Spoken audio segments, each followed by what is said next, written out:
Yo, we hitting hyperspeed across the finish line. Lights on the ship look like it's Christmas time. Real recognize real, homie. And you've been looking unidentified. The government lied.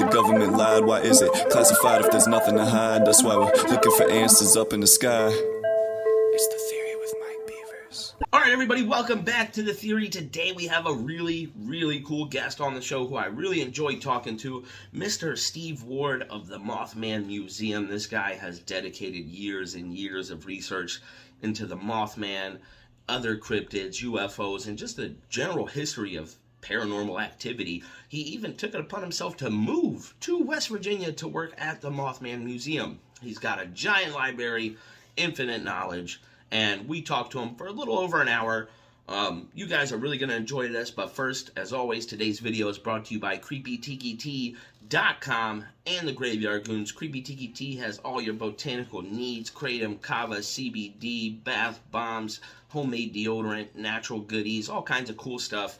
Their links will be in the description of this video, as well as the Graveyard Goonz, a hilarious live prank call show that is fully interactive. They will call numbers that you email to them live on the show, and it is rated R. So, with that being said, let's go ahead and jump right into this. All right, everybody, welcome back to The Theory. Today we have a really cool guest on the show, Mr. Steve Ward. How are you doing today, man? I am beyond wonderful. Very nice, very nice. So we brought you on the show. I followed you on Facebook first, and I started seeing all these posts about the Mothman Museum and stuff. And I grew up in Maryland, and part of it was in Western Maryland, and we actually moved to Berkeley Springs, West Virginia for a short period of time. And so growing up, we always heard Mothman stories. And then my mom, of course, made us watch the Mothman movie. So I thought this was really cool to be able to actually to talk to somebody who's, really good in this field. So what got you into Mothman, and what got you to where you're, working at the Mothman Museum and everything?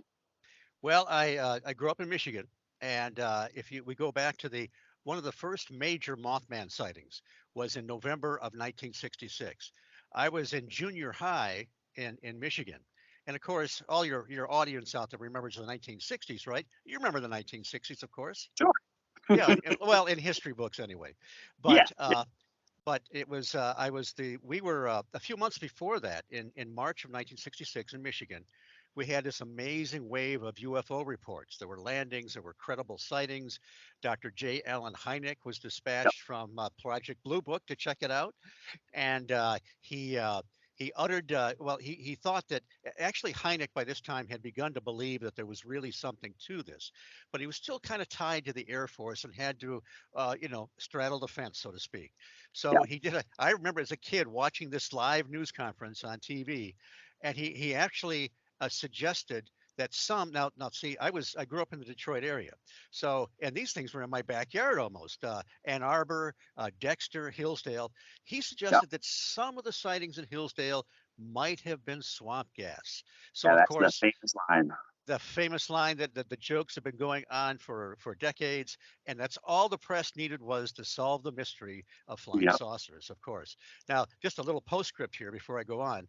10 years later, after he had left the Air Force, he started the Center for UFO Studies in Evanston, Illinois, and he became, as John Keel wrote, became one of the good guys. So he's wearing a white hat by this time, and he didn't have the ties to the bureaucracy of the government and the Air Force.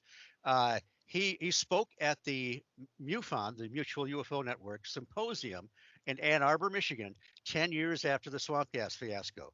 And the name of his talk, in fact, was Swamp Gas Plus 10 and Counting. And it was great. I mean, it was a serious talk, but there was a lot of humor. And he talked about the days of yesteryear and some of the mistakes he had made and so forth. But very, very cool to see Dr. Hynek in all his glory at that time period. But then a few months later, November of 1966, was that it wasn't the first sighting, but was the first major sighting of the Mothman. And this is even before they had dubbed him a name. It was some kind of a winged humanoid, about 6 feet tall, red glowing eyes. It chased two couples out of that's what they call the TNT area north of Point Pleasant, West Virginia. It's been nicknamed the TNT area forever. It was an area where they made munitions for World War II. back in the 40s. And you can Google it and see the old black and white photographs. It was a huge complex. But by the 60s, most of that was gone. Nowadays, it's the McClintock Wildlife Area. But the two couples saw this thing on the road near the Old North Power Plant, and it chased them into town. Well, this story hit the wire services. It went all over the world. So, and a kid that had been off had just gotten off the UFO flap. I thought, how cool is this, man? A winged Yeah. humanoid chasing two couples down a lonely country road in West Virginia. So that was those two things kind of sparked my interest. There were many other things. There were the books of Frank Edwards. Are you familiar with those anthologies he used to write? He was a radio announcer. He was a good friend of and colleague of Dr. Rather Major Donald E. Kehoe of NICAP back in the old days. I'm taking everybody back into the days of yesteryear. You can This is the original ufology.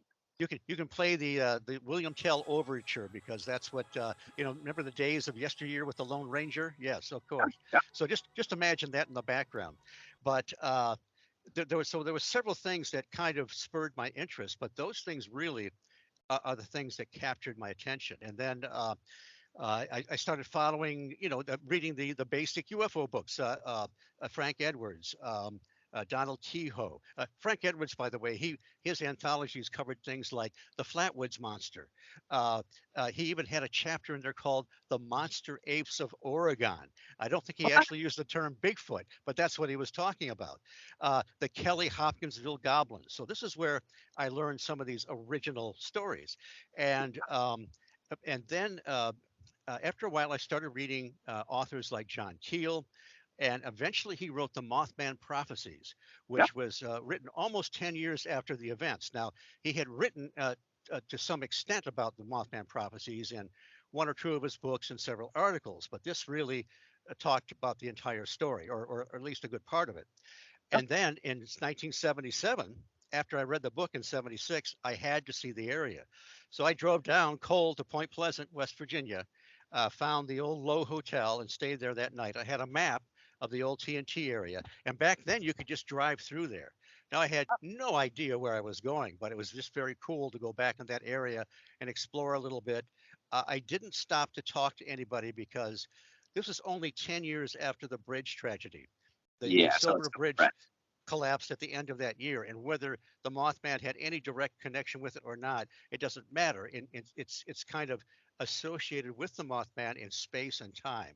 So the last thing I wanted to do is go up to somebody and say, did you see the Mothman, when maybe they had lost a family member or a friend on the bridge? It's a tragedy.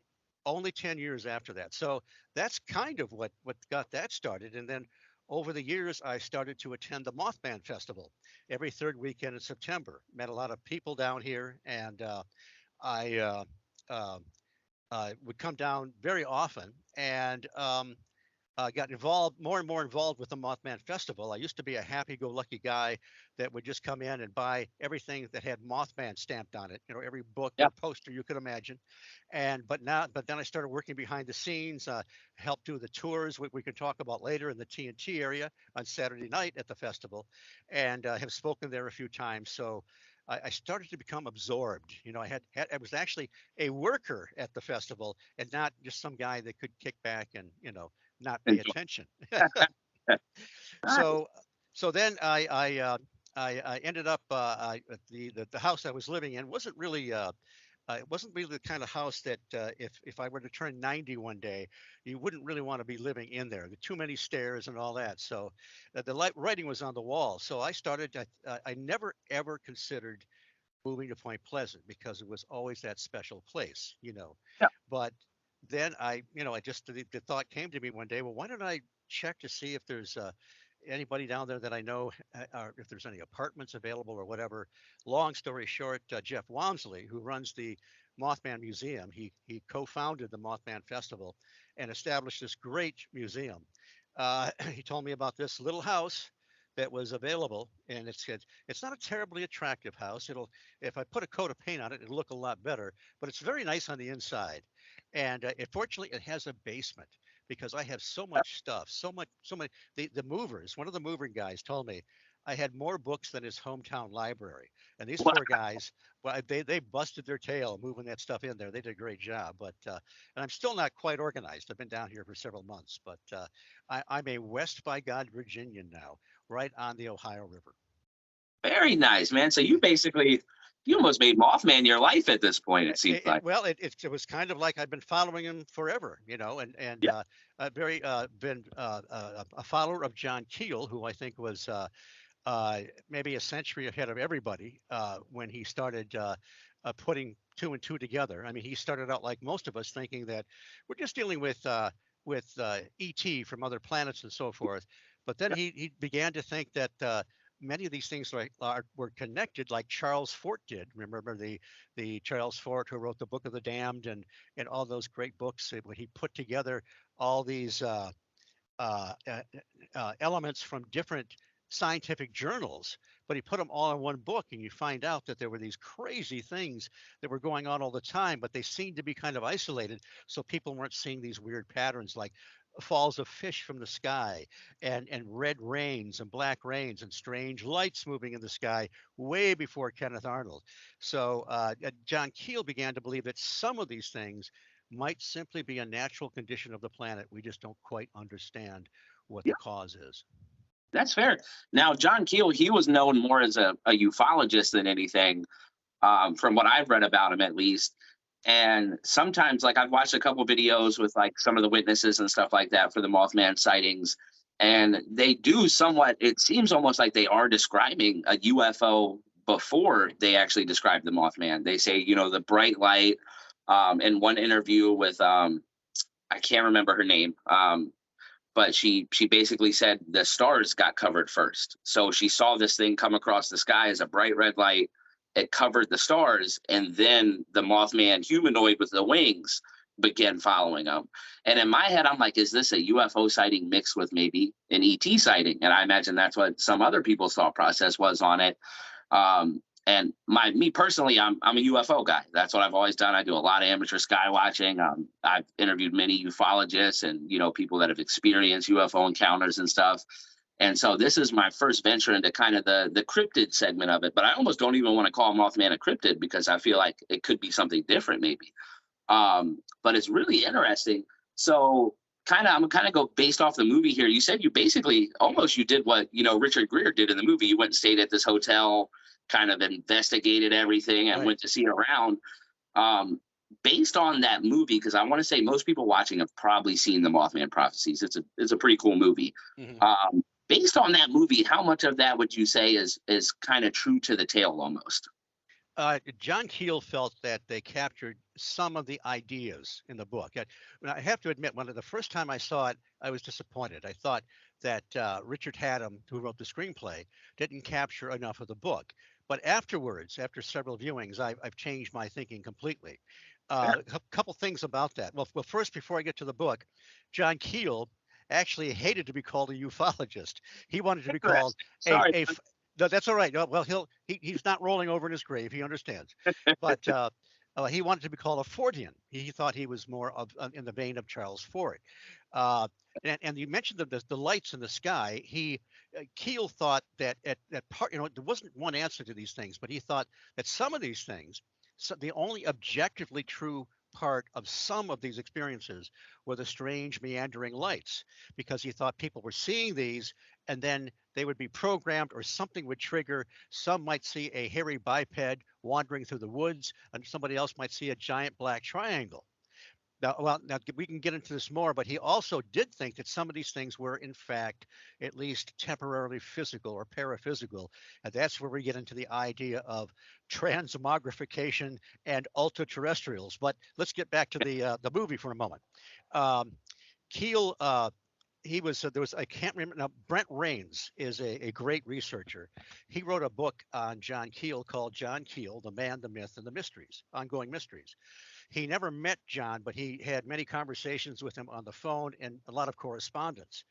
And he found out, and I can't remember the name of the lady. It might have been his literary agent. I'm not sure.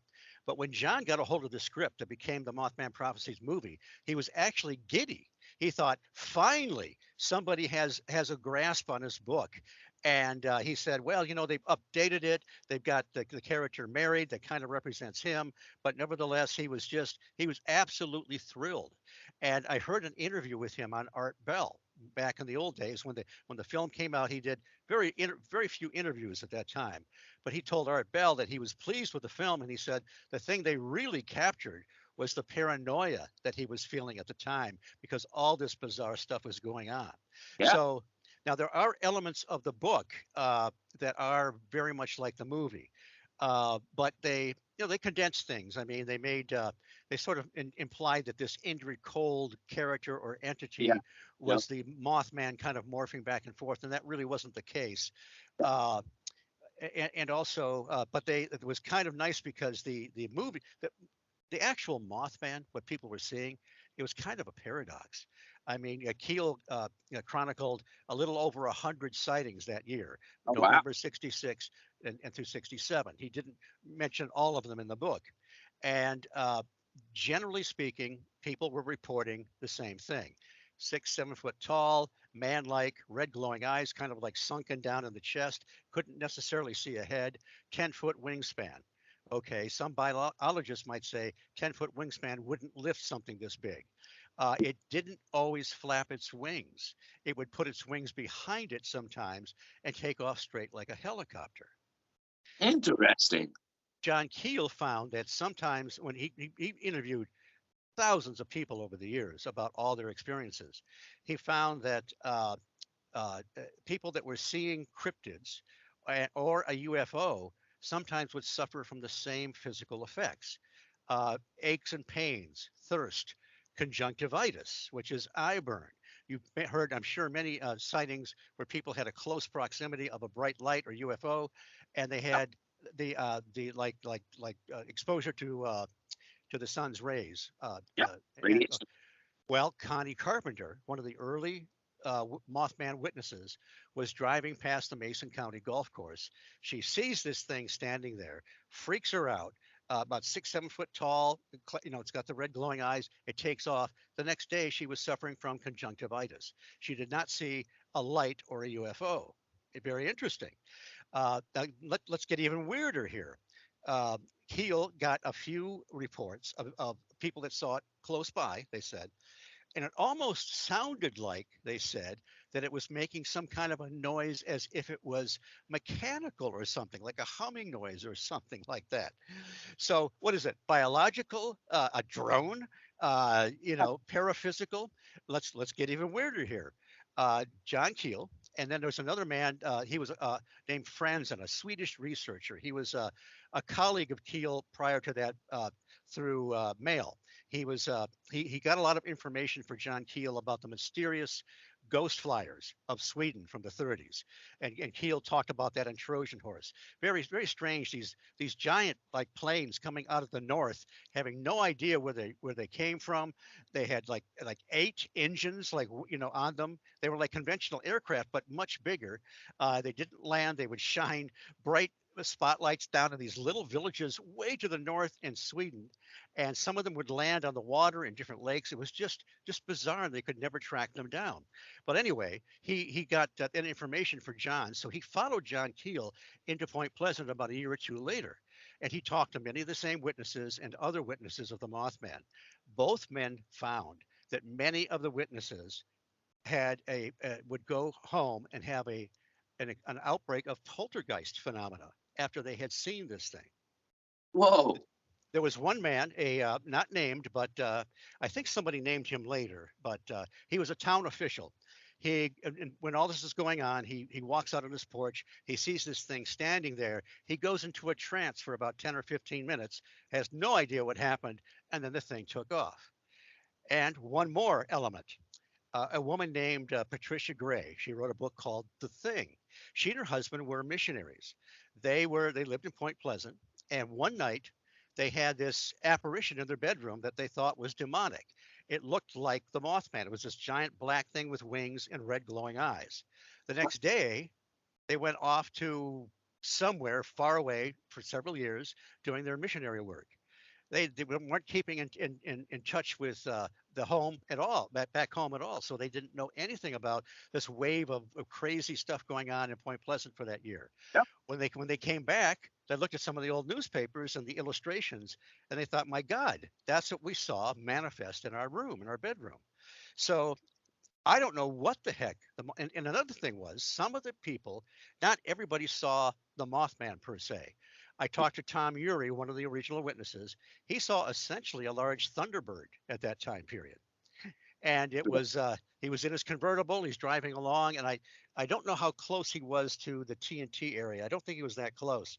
But Mary Heyer, you probably heard her name. She was the newspaper reporter, friend and colleague of John Keel, that was the stringer for the Athens Messenger, and she wrote a column at that time called "Where the Waters Mingle," because you had the two rivers come together, the Kanawha and the Ohio, and she was reporting on UFO sightings, Mothman sightings, Men in Black, and all that sort of thing. Wow. And she okay, I just lost my train of thought. I had a very important point to get to about Mary Heyer, and it just left me. It'll come back though. Fair, fair. Men of my age will do that sometimes. Man, you got a lot of information, so I imagine some of it can get lost when talking about it. I'm trying to keep up. You've answered like 30 of my questions before I can even. I like had this list in my head, and I'm like, man, here, this is it. He's doing my job for me. But yeah, no, it sounds kind of back to the movie thing. It sounds like that also with the paranoia thing you were talking about, how it stayed true to the kind of paranoia it took. It also seems like it kind of terrorized the town almost for that year period. Right. Well, let me give you one example. Remember, toward the beginning of the film, his car breaks down, Richard Gere, and he goes and knocks on the door. And Will Patton plays it so long. I knew it was him. He pulls him in, sticks him in the shower. He's got his shotgun. Yeah. And because this guy has come there before. Okay.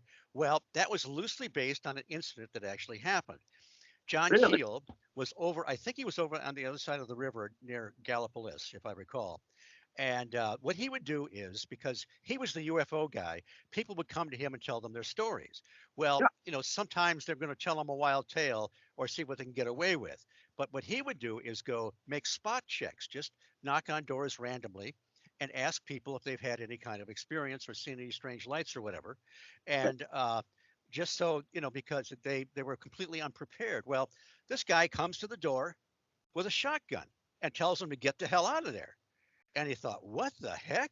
So he goes back, and then he goes back with Mary Heyer. Mary Heyer knows everybody around there, and she's completely trusted. So he goes back with her, and she goes to talk to him first, and he comes out kind of sheepish, and he says, he apologized. He said, well, my neighbor called me a few minutes before you got here, and so there's some crazy guy out there that, and kind of described him, and you need to keep him away. And then he found out later his neighbor did not call him. So he receives a bogus call from something that sounds like his neighbor, and anticipating John Keel's arrival. I mean, that's maybe even weirder than the scene with Will Patton.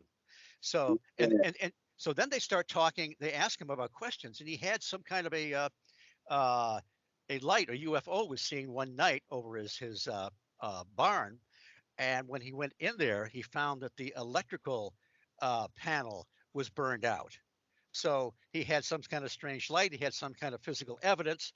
And I mean, it's just that this is the kind of thing, one thing I tell people, if I occasionally I'll do a talk on the Mothman, now I branched out to other things. But if I do that, I tell people, I say, okay, let's imagine we're in a movie theater right now, and we're going to see previews to the Mothman Prophecies, the book with the things that actually happened, not the movie version.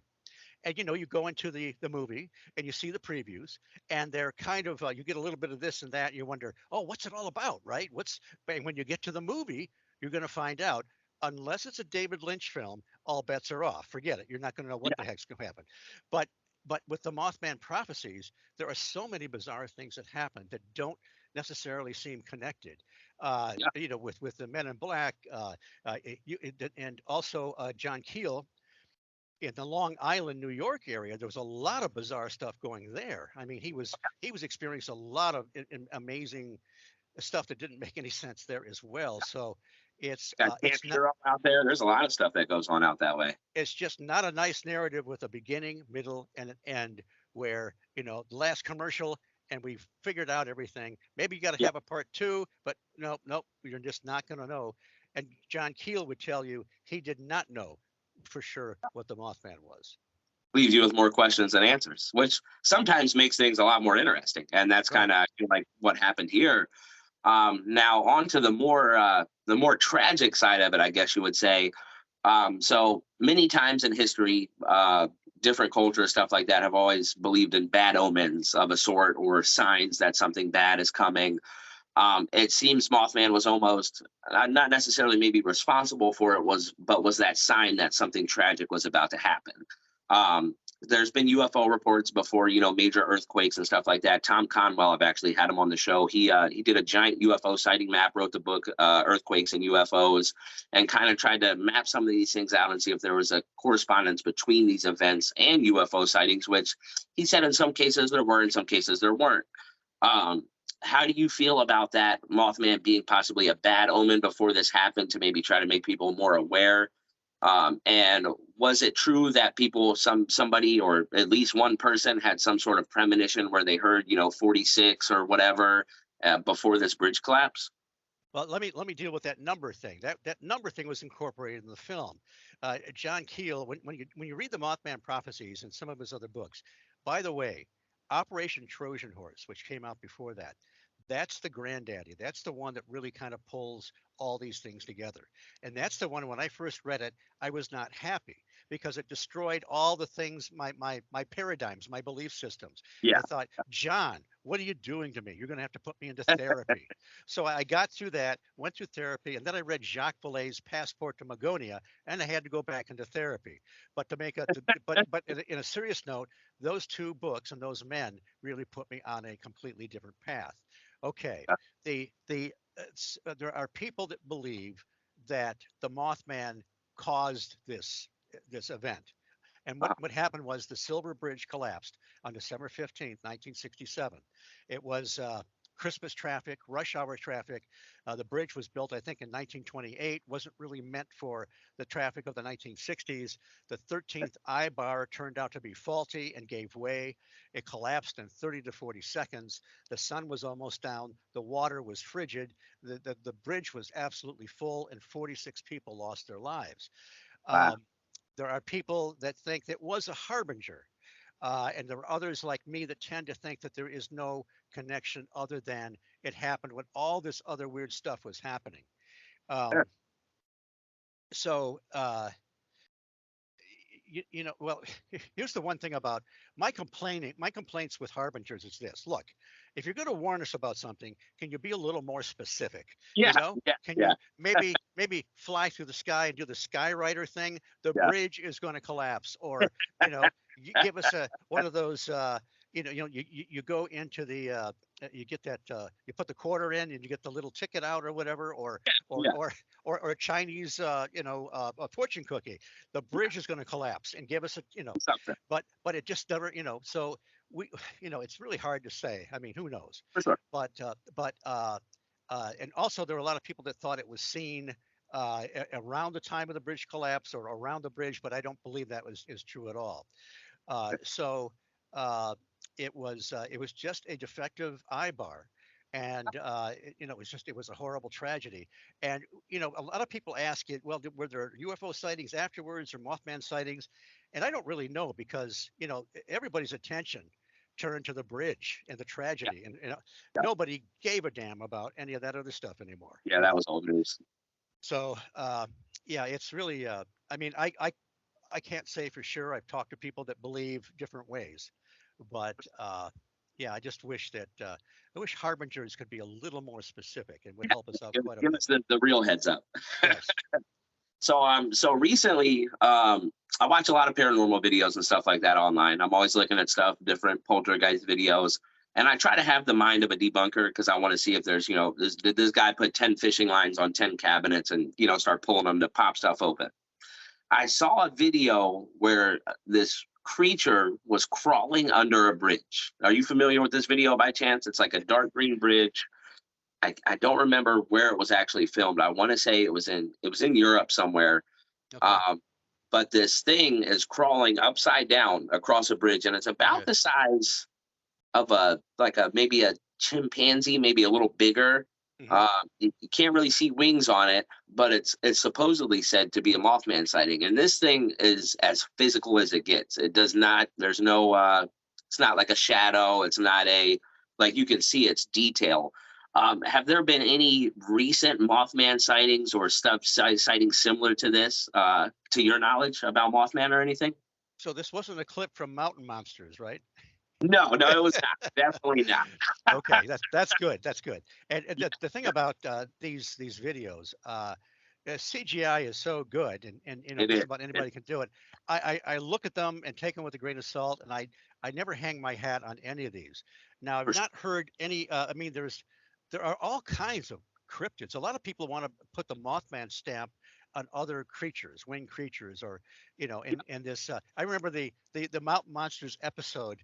They're staking out a bridge because the Mothman hangs out of bridges. No, no, they didn't even get the folklore right, for crying out loud. Yeah, But that's but as pure entertainment, and that's it. but as you know, there are these one-off cryptids. The Dover Demon in the 60s in Massachusetts. This thing wasn't associated with a UFO. This thing was crawling around along a stone wall, I think. It was seen in 2 different days. It looked kind of like an undernourished gray without a flying saucer, and it was just seen a couple Right. times, and that's it. The Enfield Horror out of Illinois was seen in the 70s. 3 legs. Pink glowing eyes and 2 arms that protruded out of its chest. A couple of people saw this. One guy took a shot at it. It's gone. The Loveland Frogman, Miami River, Ohio, was seen in the mid 50s. A couple police officers saw something like that in the early 70s, 72. So you get these things that don't fit into the general categories like Bigfoot or Dogman or some kind of Yeah. canid or whatever, and they just kind of like they pop in, they pop out, almost like John Keel's window areas. Maybe Yeah. they're going from one place to another, and this is just a way station. I have no idea. Or maybe they're thought forms that trigger somehow and then melt away. I just don't know. But there are a lot of other winged creatures or apparitions, whatever you want to call them. There was the Wisconsin man bat about, what, 10, 15 years ago now. Linda Godfrey, who has done the Beast of Bray Road stuff and other Okay. cryptids. And Yeah. Yeah. this is in Wisconsin. And this thing was just like a big, ugly bat. A man and his son saw it. It hit their windshield, and they could see the mouth moving and everything. It wasn't a conventional bat, and they got really ill afterwards. There was some kind of a physical ill effect. There was the Houston Batman, they called him, back in the 1950s. Not quite Mothman-like. There have always been these kind of thunderbirds, and sometimes these entities are glowing for some reason. They give off a glow. John Keel thought that perhaps when the entity or whatever is glowing, that it might not actually be a real physical creature. It might be some kind of projection or something else. But Okay. so yeah, that particular, I don't know. There was, it sounds a little bit like Nick Redfern did a book on the man monkey. There was these man monkey sightings in Britain some years ago. It wasn't quite a Bigfoot, but it was near this one bridge, and they had seen this thing. So it's really hard. You can't always connect the dots between these things. Yeah. Uh, Yeah. That's a really interesting take on it. Now, I'm here in Oregon, which is the Pacific Northwest, so we're king of Bigfoot out here. sure. Um, I've talked to a couple. I go to the McMinnville UFO Festival. I imagine it's probably pretty similar to the Mothman Festival. McMinnville, Oregon, they had these UFO pictures pop up, I believe, in the 50s, and it inspired this UFO festival every year. Paul And Chan. there, and the majority of people out there are Bigfoot people. And Okay. one Tobe Johnson, he's got some really interesting recordings of. Doesn't have any on video yet, but he has a lot of audio sounds from the woods that sound very peculiar. He's got castings and stuff like that. What's your take on Bigfoot? Do you think Bigfoot could be, its own entity, a physical creature that's actually lost in the woods, or kind of like what you were talking about with, maybe a metaphysical, Mhm. type deal? that may very well be more than one answer to some of these things. Keel talked a lot about, I can barely get two sentences out without talking about John Keel, so you just have to deal with it. That's fair. I'm But learning something here. but he talked about things like the reflective factor or paranormal mimicry. Uh, if what my contention is, we have to listen to the experiencer, and we go in often with preconceived ideas, and we reject some experiences because, oh, that can't be, it just doesn't fit what my paradigm. uh, you look at some of the conventional Bigfoot sightings in the Northwest, even places like Ohio. Yep. Big hairy beast leaves footprints and so forth. Now, some of them have sort of a paranormal, a high strangeness aspect. Yep. I mean, even Ron Moorhead, who got the Sierra Sounds and the Sierra Nevadas, Uh-huh. uh, he would find that his batteries would drain for his camera or his tape recorder. And he would see strange lights out there, although these things look like conventional unknown animals. Um, but now you get into Stan Gordon. Stan Gordon wrote the book Silent Invasion. He back in '73 and '74 in Pennsylvania, Southwest Pennsylvania, they had a wave of UFO sightings and these bizarre Bigfoot reports. Green glowing eyes, the really long arms. They would shoot them sometimes to no effect. One guy hit it a couple times and said it sounded like a bullet going into water.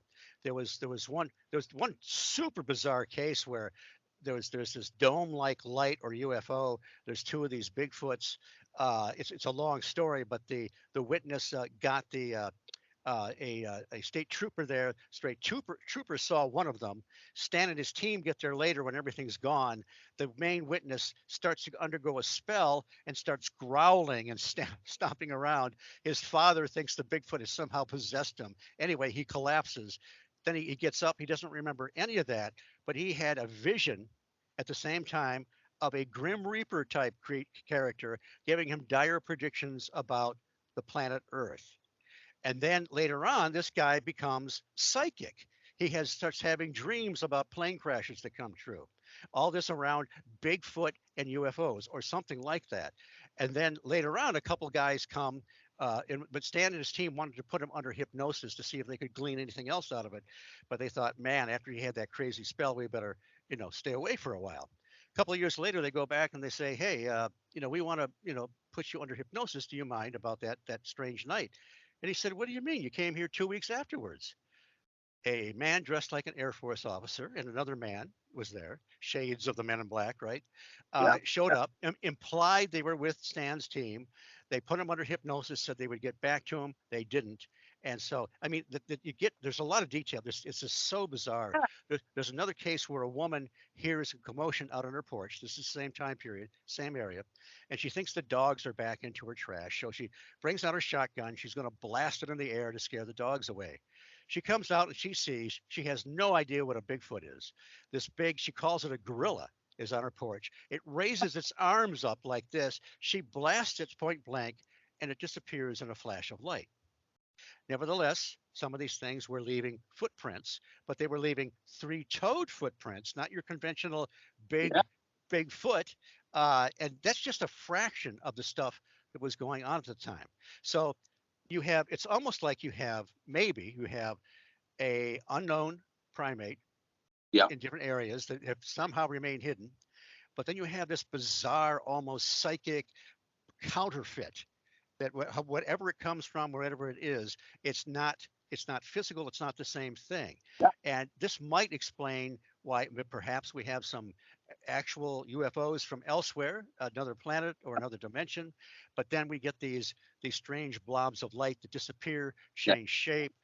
Sometimes the entities will land and you'll have a conversation and it doesn't make any sense. And sometimes the entities have overtones of elements of folklore. That's what Jacques Vallée discovered in Passport to Magonia, and other researchers since then, like Joshua Cutchin, who wrote Thieves in the Night. If you look at various traditions of folklore and compare them to some UFO experiences, modern day UFO experiences, you have many parallels. You have missing time in both cases. Sometimes when you look at the entity, if you would take their little silver coveralls and give them a little green tunic and red cap, they look just the same. Yeah. Sometimes they're carrying wands or some kind of a light that paralyzes somebody in both. I mean, there's so many parallels. But then, later on, another interesting thing is, back, I was just on a show yesterday, and I joked about how back in the old days, back in the 60s and 70s, we used to have some really cool UFOnauts. We'd have the Yeah. close encounters of the third kind. You'd have quite a variety. You'd have giants, you'd have little guys, you'd have some with helmets, some with not. And then later on, the Greys came in and just messed up everything. Those guys are boring. They don't have any sense of style. Yeah. So, but the thing is, why would that be? Is it because this other extraterrestrial force came in and pushed many of the other ones out, or is something else going on? So, Yeah. I mean, there's just a lot to consider. That's one of the things that Keel had early on. The problem was when people, if you look at like a 2-page spread in some of these books of the different types of craft that are supposed to be seen or entities, almost none are exactly the same. You get Yeah. general categories: cigars, saucers, egg-shaped objects, and so forth. Nice. You get the little guys, you get the giants, but there are very few. It does happen, but there are very few where they are actually the same.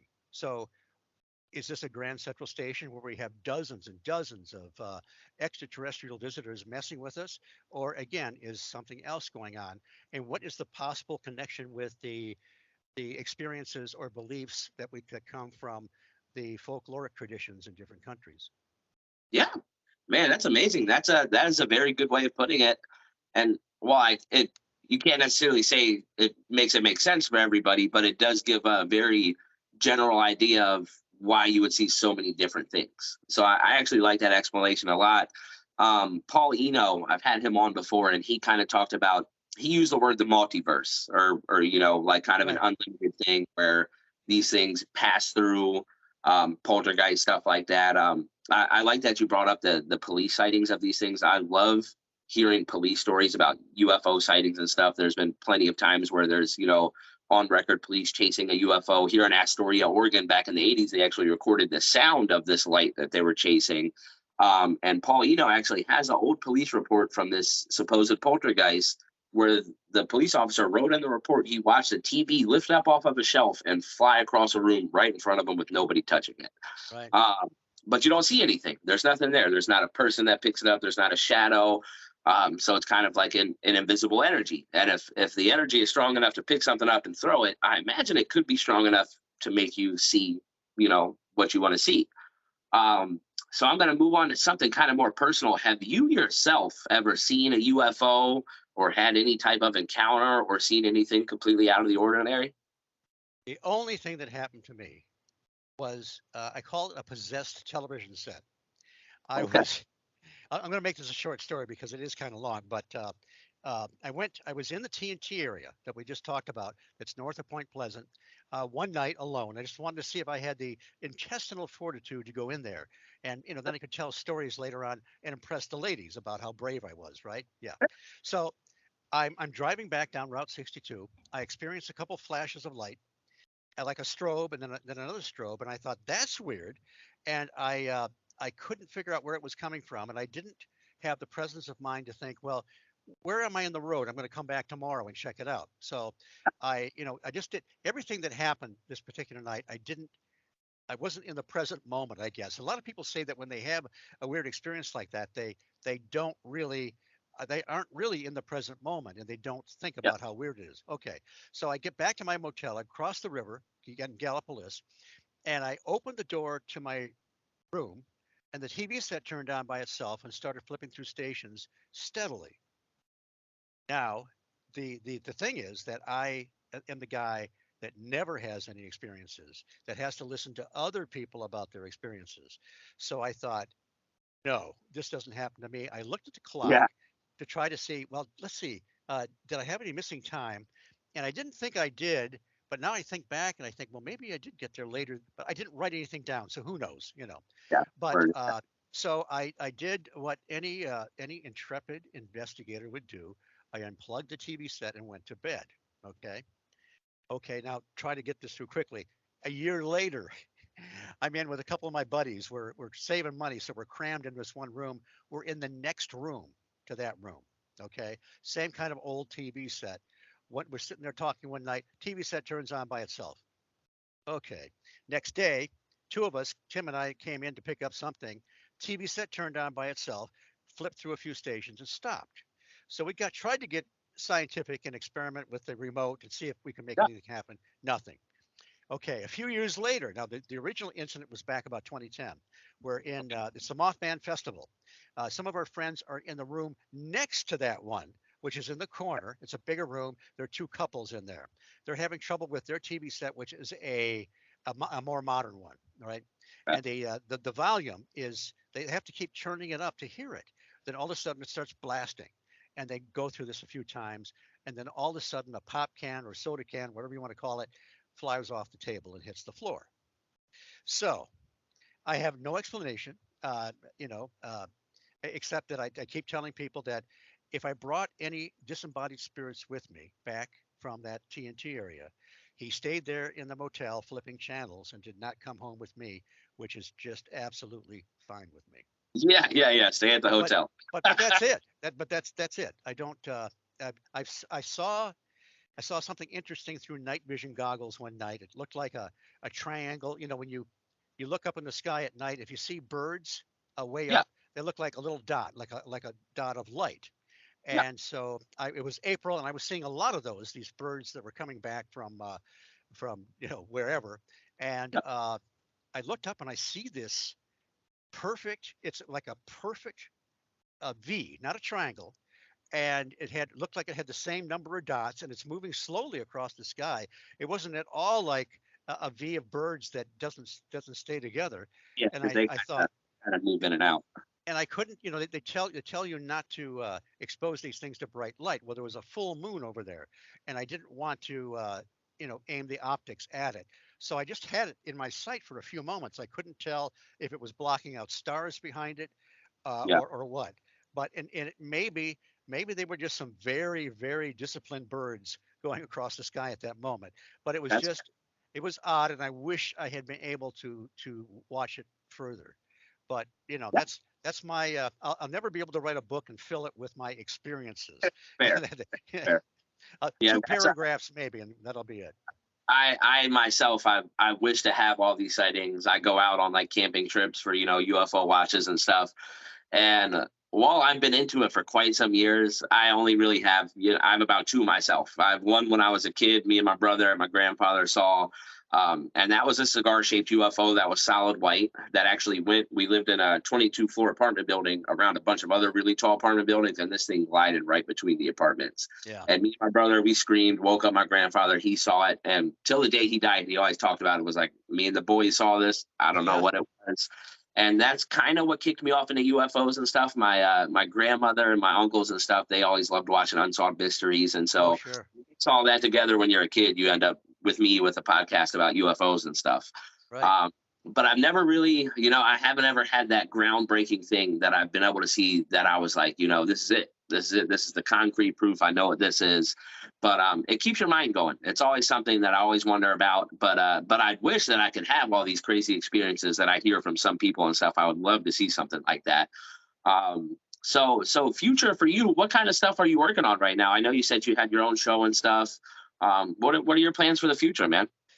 Well, I'm getting my library organized. It's been a while, but I allegedly I'm writing a book, and I tell people it'll be available by the end of the decade. So stay Yeah, tuned. But something to look forward but the idea of the book is just some of the things we're talking about, looking at listening to what people report, trying to qualify them, obviously, but and then uh, looking at the possible patterns that show up in these things. There are about vehicle stoppages, of course, with yeah. close proximity of a UFO. Well, there was a vehicle stoppage when a phantom army manifested in England one time. The Wow. 1960 Dorothy Strong, North Cumberland. this phantom army started to manifest, and the taxi cab she was in stalled. The fare meter was going crazy, and they felt like they're being hit by a force field. And this was the Battle of Otterburn from 1388. And the reason they know that is this isn't the first time this thing manifested. And they could tell by the uniforms or whatever. Of course, these guys are kind of translucent and they fade away. It doesn't last that long. It went away. Everything goes back to normal. We've heard stories of phantom soldiers and platoons and so forth in Gettysburg. And if a spirit manifests or ghost, whatever that may be, in a haunted house and it drains the battery in your camera, why not a massive of apparition, if you want to call it that, causing a battery to stall temporarily in a car or the Yeah. engine. But then you go on. There's a classic Bigfoot sighting that seemed to be the cause of the stalling a car. This was in the mid 60s. A guy named W.D. Doc Priestley. He's cruising along a two-lane near Marlington, West Virginia. He's following his buddies in a hunting bus. And all of a sudden, his car stalls, rolls to a stop. He looks over to his left and he sees a classic Bigfoot standing there.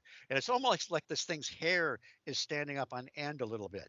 So he doesn't know how long he was looking at this thing. His buddies realize he's not behind him anymore. They turn around, they're coming back, and Mr. Bigfoot recedes back into the woods. So he takes off again, doesn't say anything about what happened or what he saw. He gets, I don't know how much further, but the car starts to stall again, smoke and spark, and his engine burns out. He looks off to the left again, and there is either the same Bigfoot or his kissing cousin standing there. Oh, wow. Now, he doesn't say anything for several months because he wants to come back to that area with his buddies and go hunting. He was afraid if he told them what he saw, they wouldn't come back. Yeah. Now, Stan Gordon has chronicled a couple instances like that in that same time period in Pennsylvania, where the close proximity of a Bigfoot seemed to be, you can't say for sure, seemed to be the cause of a car stalling. But can I tell you my favorite vehicle stoppage of all time? Let's go. It may not be true, I don't know, but it was reported by Elliot O'Donnell. He wrote several paranormal books in the late 1800s and early 1900s. And this was about his uncle he calls Mr. B, uncle by marriage. And he's traveling in a cart with one horse with his servant, and he's on a haunted road going toward Limerick in Ireland. And the name of it, I love the name of his servant. The name of his servant is Dunkley. Now, if I was going to make up a story, I would not say the guy's name was Dunkley. I'd come up with something else. So it must be true, right? Okay. So they're cruising along. It's night, almost a full moon, clear. The Mr. B is actually looking backward in the where they're coming from, and everything is copacetic. And then all of a sudden, the horse stops dead, and he turns around. He looks at Dunkley, who seems to be unable to function. He has this look of terror on his face, and the horse is shivering. It just stopped dead. And he thought, what's going on? And then he looks down and he sees these little shadowy, translucent forms crowding around the cart. So he turns around, grabs the reins, breaks the spell, and they take off. Dunkley comes out of his stupor and he says, "What happened? What did you see?" Well, from his perspective, he said he saw a troop of dancing fairies. Now, apparently, when you come across the elementals and the fairies and they're making merry, they don't like that. So they look angry, and from his perspective, and they were climbing on the cart and they're trying to pull this guy off, and he's terrified. So interesting that, again, if this is a made up story, interesting that, like in so many paranormal experiences, two people experiencing the same incident see it differently. Yeah. So, and then even, you think about Betty and Barney Hill, the classic abduction case in the early 60s. They did not have exactly the same experience. It's very similar, but there were several things that were different. Barney was not awake the whole time. His eyes were closed much of the time. Betty was a firecracker. She wasn't taking any crap off the aliens and giving them as good as she got. Yeah. And She wasn't ready to go. but one major difference, and it could be because of the hypnosis, who knows? Yep. Uh, Barney thought the aliens had well, Betty thought they had a kind of a two slits for a nose, kind of the classic gray or whatever. Yeah. Barney said they were more like a Jimmy Durante nose. Now, you young kids out there may not know who Jimmy Durante was, but he Yeah. had a very prominent nose. So let's, it was Yeah. anyway, it was very very interesting that that was one of the differences. But And that's a pretty big difference. many people, like a group of people, will see UFOs. Not everybody sees it. Sometimes they see them differently. There's a lot of, and sometimes in abduction cases, the one person is experiencing it. They can't wake up the other person because they're in a sleep or in a stupor. Yeah. So again, I don't know what to make of that incident, but it's a great vehicle stoppage, and I hope it's true because Yeah. it's so cool. Yeah. I've got a guy, Jesse Peak. He works for MUFON. He's a field investigator, but he has his own project he's doing for MUFON. He calls Project Bat 404, and he's studying all the cases of electronic malfunction and different kind of phenomenon that comes with UFO sightings, camera battery drainage during paranormal investigations. I'm going to see it. I don't know if you'd be interested in talking to him. He'd probably love to talk to you about some of that stuff since you have a lot of that historic, accounts of stuff going bad. But that's his whole project is all about that. He was just in that documentary In Plain Sight that just came out, I believe. Oh, okay. But that's his whole project is all about the malfunction of electronics around, paranormal sightings and stuff. Well, see, So that's valuable because yeah, he's finding these other patterns that show up, and not in that's what I'm interested in. Not necessarily the same type of thing. It could be cryptids, it could be UFOs, yeah, different time periods and different parts of the globe when you yeah. find these things that occur. And it's so valuable to document and record those things because I think that may one day it may help us understand some of this a little better. Yeah, because that's one of the few things you can say between all realms of the paranormal. And when I say paranormal, ghosts, cryptids, Sure, Bigfoot, right. that's one of the few things you can say that really kind of goes across all fields of those is the electronic malfunction. Yes. And so that since the beginning of time of paranormal stories, that's one of those things that's always kind of tied it together. You So know, I have to tell you, you know Fate magazine, of course, the digest that's been out forever. Phyllis Galday has been at the helm for a while. Well, I used to love Fate magazine when I was a kid because it always had a UFO report in there. But I had no patience for anything else. Ghost stories, not interested. Maybe yeah, once in a while yeah. you'd get something like a cryptid. Okay, that's kind of cool. And I'm gonna confess to you tonight. I used to take my Fate magazine, take the front cover off, back cover, take it apart, throw away all the articles I didn't care about, put the UFO article in there, and sandwich it together. I still have some of those extremely thin Fate magazines. Now, since then, I have reformed and I have regrouped a lot of my Fate magazines that I destroyed when I was a young impetuous man. So, I that's my true confession tonight.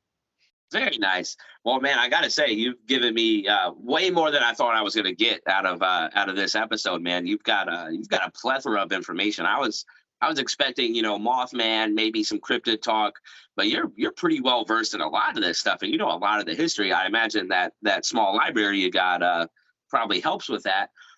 If you could leave anything for everybody watching right now, if you could leave anything for them, a statement, an idea, an ideology, what would you say to everybody? Okay, I'm going to actually, I would love to take credit for this, but I'm going to quote, well, this is paraphrase, Timothy Green Beckley. He was known as Mr. UFO. We lost him a couple of years ago. Uh, Great guy. A friend of mine knew him back in the old days. He was one of the old timers. He had this great publishing company, Interlight and Global Communications, kind of in a tradition of Gray Barker, so Sarian publications from way back when. And I have dozens of his books. But at one point in an old interview, he said essentially, he said, "Look, it doesn't matter what our learned theories are, our giant tomes of all these books and everything, all of our opinions, whatever this phenomena is, however it operates, acts completely independently from that. It kind of it sort of is what it is." And so some of the infighting that goes on and the disagreements doesn't matter.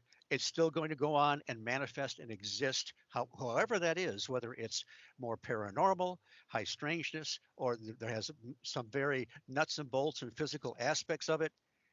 It's going to stay the same. So that's kind of what we have to kind of focus on. And one other little thing, it does get pretty frustrating sometimes in trying to put all this together. I call it the Red Queen effect. Remember the Red Queen from Alice in Wonderland? The Red Queen tells Alice, "Look, Alice, if you're going to get anywhere, you got to run faster and faster."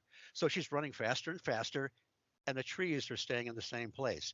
Some days when I'm doing this, that's what I feel what's happening.